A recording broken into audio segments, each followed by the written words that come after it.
कि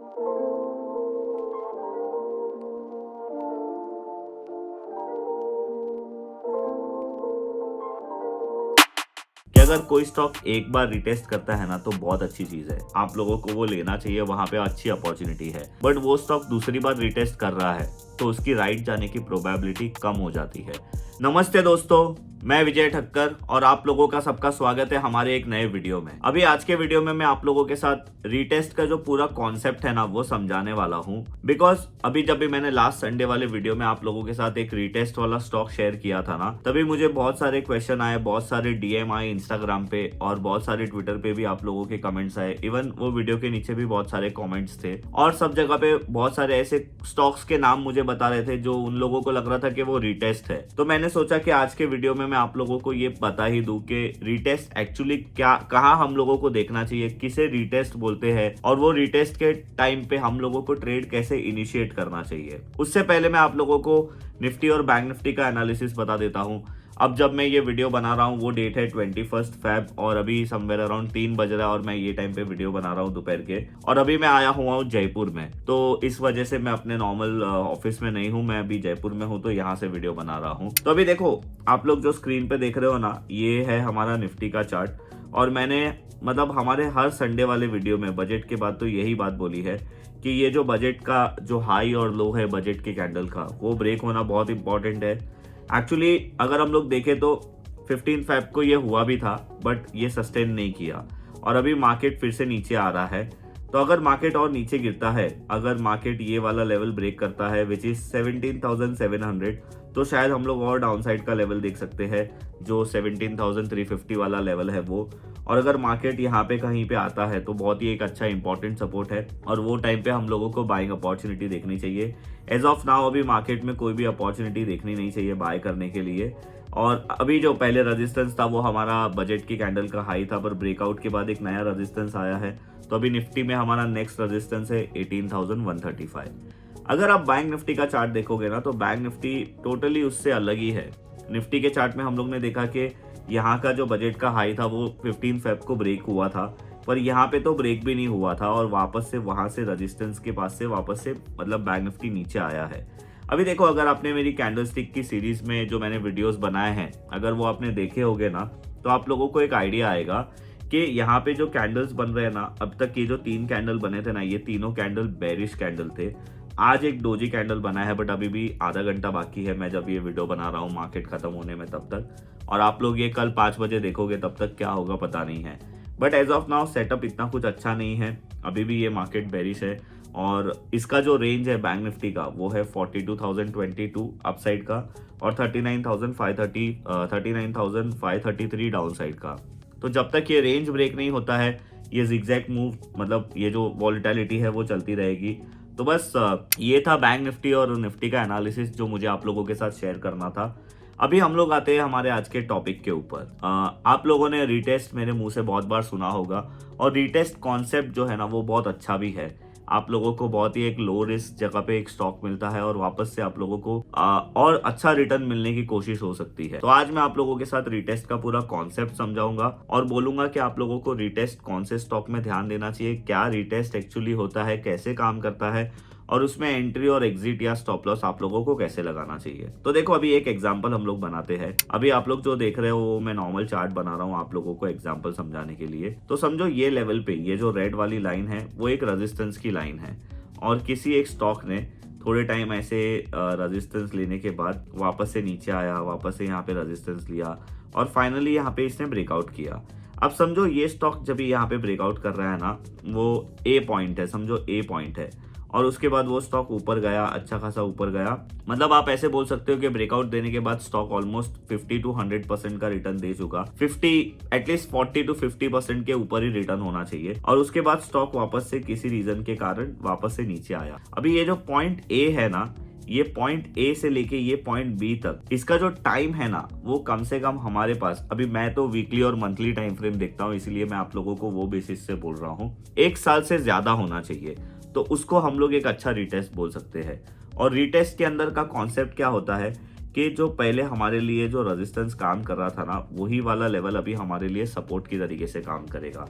अभी यहाँ पे क्या होगा, जो यहाँ पे जो बायर ने ये स्टॉक में ब्रेकआउट्स करवाए थे या जो यहाँ पे बायर आए थे वो वापस से ये एरिया में आएंगे और वो स्टॉक को वापस से खरीदेंगे। उसके वजह से क्या होगा, यहाँ से वापस से एक पुश मिलेगा स्टॉक को और स्टॉक वापस से एक नया हाई मार सकता है। जब भी आप कोई स्टॉक रिटेस्ट में खरीदते हो उसको कैसे खरीदना है मैं आप लोगों को बताऊंगा, कौन से सिचुएशन के बाद खरीदना है, मतलब हमारी खरीदने की कंडीशन क्या है उसके बाद मैं आप लोगों को बताऊंगा। बट आप लोगों का जो इमीडिएट फर्स्ट टारगेट होगा ना वो उसका प्रीवियस हाई होगा, शायद वो लाइफ टाइम हाई भी हो सकता है या प्रीवियस हाई भी हो सकता है, तो वही हमारा एक इमीडिएट फर्स्ट टारगेट होगा और वापस से यहाँ पे ब्रेकआउट होगा तो वो कॉन्सेप्ट अलग है, वो नया ब्रेकआउट हो जाएगा। अभी मैं आप लोगों के साथ है ना कुछ एग्जांपल शेयर कर देता हूँ जिससे आप लोगों को आइडिया मिलेगी। अभी देखो आप लोग जो चार्ट देख रहे हो ना, एक बार मैं ये रिलायंस के चार्ट को मंथली टाइम फ्रेम में बताता हूँ।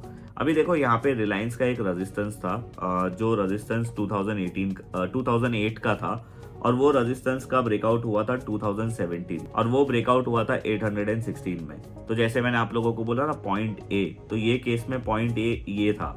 उसके बाद ये स्टॉक ने आप देखो कितना परसेंट रिटर्न दिया है, मेरे ख्याल से 100% से ही ज्यादा रिटर्न दिया था क्योंकि ये टाइम पे मैंने भी ये ब्रेकआउट में खरीदा था। ऑलमोस्ट 90% ये स्टॉक ने रिटर्न दिया और इसका ब्रेकआउट आया था 2017 में। उसके बाद ये स्टॉक ने हाई बनाया 2019 में और इसका जो रीटेस्ट है वो आप यहाँ पे देख सकते हो कि मार्च 2020 का जो हमारा कोविड का जो पैनिक लो बना था ना, पैनिक लो नहीं लो ही बोल सकते हैं, वहां पे सब लोगों को अभी तो मुझे पता है कि पैनिक लो, वो टाइम पे तो मैं खुद पैनिक हो गया था।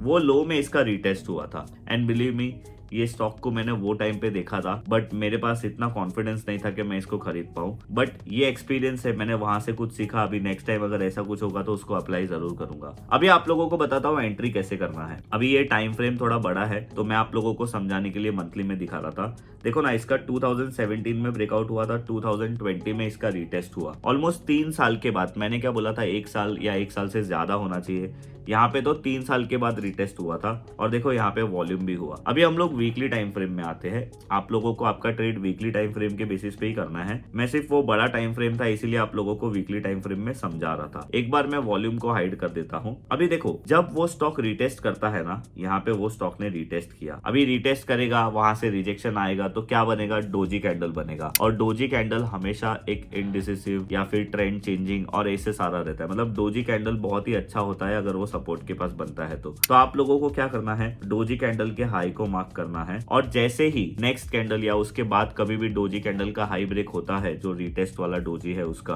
तो आप लोगों को बाय करना है। और अगर आप लोगों को स्टॉप लॉस लगाना है तो आप वही रिटेस्ट वाले कैंडल को, मतलब डोजी कैंडल के लो के स्टॉप लॉस को रिटेस्ट लगा सकते हो या फिर उसके नीचे 4-5% का और स्टॉप लॉस ऐड करके आप स्टॉप लॉस लगा सकते हो। अभी मैंने क्या बोला था, रिटेस्ट होने के बाद आपका जो प्रीवियस हाई है वो आप लोगों का टारगेट बन जाएगा। ये केस में देखो यहाँ पे उसने रिटेस्ट किया था, हमारी एंट्री हुई और हमारा एंट्री हुआ था समवेयर अराउंड 1065 में और ये उसका टारगेट था 1600 जो वो टाइम पे उसका लाइफ टाइम हाई था। खैर उसके बाद उसने तो और ब्रेकआउट दिया और चला है। बट आई होप आप लोगों को ये एग्जाम्पल समझ में आया कि जो मैं आप लोगों को समझाने की कोशिश कर रहा था। नेक्स्ट एग्जाम्पल मैं आप लोगों को दूंगा अंबुजा सीमेंट का। अभी अंबुजा सीमेंट में भी देखो सिमिलैरिटी तो है। अभी अंबुजा सीमेंट का एक रेजिस्टेंस था 2017 में जो इसका ब्रेकआउट हुआ 2021 में।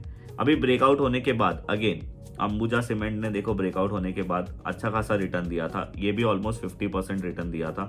अभी ब्रेकआउट होने के बाद ये स्टॉक, मैंने आप लोगों को क्या बोला था, इसका ब्रेकआउट हुआ था 2021 में और ये रिटेस्ट करता है 2022, ऑलमोस्ट 1 साल के बाद। अगेन यहाँ पे आप लोगों को डोजी कैंडल दिख रहा है। आप लोगों को कुछ नहीं करना है, आप लोगों को सिर्फ डोजी कैंडल के हाई को मार्क कर देना है। जैसे वो डोजी कैंडल का हाई ब्रेक करेगा आप लोगों को एंट्री करनी है डोजी कैंडल के लो से एज अ स्टॉप लॉस या फिर उसके नीचे और 3-4% का आपको स्टॉप लॉस लगाना है, मतलब डोजी कैंडल के लो के नीचे। और आपका जो फर्स्ट टारगेट है वो इसका प्रीवियस हाई बनता है। अब देखो ये केस में उसने ये भी किया। अभी वापस से अभी ये केस में यहाँ पे मैं आप लोगों को एक चीज बताना चाहता हूँ, वापस से वो स्टॉक रिटेस्ट कर रहा है। अभी देखो मेरे एक्सपीरियंस में मैंने एक चीज सीखी है कि अगर कोई स्टॉक एक बार रिटेस्ट करता है ना तो बहुत अच्छी चीज है, आप लोगों को वो लेना चाहिए, वहां पे अच्छी अपॉर्चुनिटी है। बट वो स्टॉक दूसरी बार रिटेस्ट कर रहा है तो उसकी राइट जाने की प्रोबेबिलिटी कम हो जाती है। तीसरी बार कर रहा है तो और कम हो जाती है। तो ऐसे स्टॉक को हम लोगों को अवॉइड कर देना चाहिए। तो ये स्टॉक का मैंने आप लोगों को बताया। अभी देखो वीआईपी इंडस्ट्री का एग्जांपल। वीआईपी का मेजर रेजिस्टेंस था 2011, उसका ब्रेकआउट कभी हुआ यहाँ पे आप देख सकते हो 2017 में। अभी अगेन मैंने जो आप लोगों को बातें जो बताई है ना, वो चीज को समझो। ब्रेकआउट होने के बाद वो कितना परसेंट का रिटर्न दिया? ऑलमोस्ट 200% का रिटर्न। और वो स्टॉक ने वापस से रिटेस्ट कभी किया, ये देखो। एक बार मैं वॉल्यूम को हाइड कर देता हूँ आप लोगों को बराबर बताने के लिए। 2017 का ब्रेकआउट रिटेस्ट हुआ 2020 में। अगेन यहाँ पे भी आप लोगों को ऑलमोस्ट 3 साल का बाद रिटेस्ट हुआ। आप लोगों को कुछ नहीं करना है, जो रिटेस्ट कैंडल का डोजी है उसके कैंडल को हाई मार्क करना, उसका डोजी को हाई मार्क करना है। जैसे वो हाई ब्रेक होगा आप लोगों की एंट्री हो जाएगी डोजी के लो के स्टॉप लॉस से या फिर 3-4%। तो ये चीज है सिंपल। आप लोगों का जो नेक्स्ट टारगेट है वो इमीडिएट उसका लाइफ टाइम हाई था वही रहेगा। और ये केस में भी देखो वही हुआ है, ये स्टॉक ने अच्छा लाइफ टाइम हाई मारा। अभी एक एग्जांपल आप लोगों को एसीसी का दे देता हूं। ये एसीसी का बीएससी का चार्ट है, इसका डेटा बड़ा है तो मैं आप लोगों को इसमें मंथली में पहले समझाता हूं। देखो 2000 क्या 1992 में हर्षद मेहता जी के टाइम पे ये हाई बना था। उसके बाद यहाँ पे उसने ब्रेकआउट किया 2005 में। 2005 का ब्रेकआउट रिटेस्ट हुआ 2008 में। अगेन 3 साल के बाद रिटेस्ट हुआ। आप वीकली में चार्ट जाके देखोगे तो वही डोजी होगा। सेम हमारा रूल जेके पेपर में भी देखो आप लोग सेम हुआ। द्वारिकेश में भी सेम हुआ, पर द्वारिकेश का टाइम फ्रेम छोटा था। छोटे टाइम फ्रेम में अगर रिटेस्ट होता है ना तो उसकी प्रोबेबिलिटी कम हो सकती है, तो उसको अवॉइड भी कर सकते हो। और बस यही चीज मुझे आप लोगों को बतानी थी। आई होप मैंने आप लोगों को जो भी हमारे रीटेस्ट का पूरा कॉन्सेप्ट समझाया है वो कॉन्सेप्ट आप लोगों को प्रॉपर समझा होगा। अभी देखो मैंने जो आप लोगों को रूल समझाया है ना वो मैं वीकली टाइम फ्रेम पे और मंथली टाइम फ्रेम पे फॉलो करता हूँ। आप ये रूल को 15 मिनट, 1 घंटा, 1 दिन के कैंडल में भी फॉलो कर सकते हो।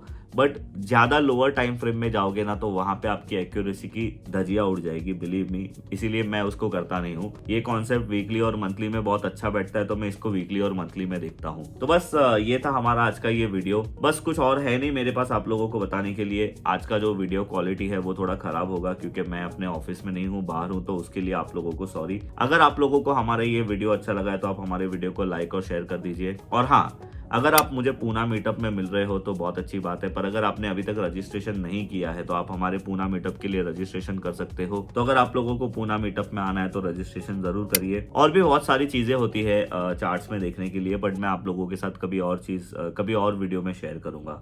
तो बस मैं आप लोगों से मिलूंगा ऐसे ही कोई नेक्स्ट वीडियो में। तब तक के लिए बाय बाय।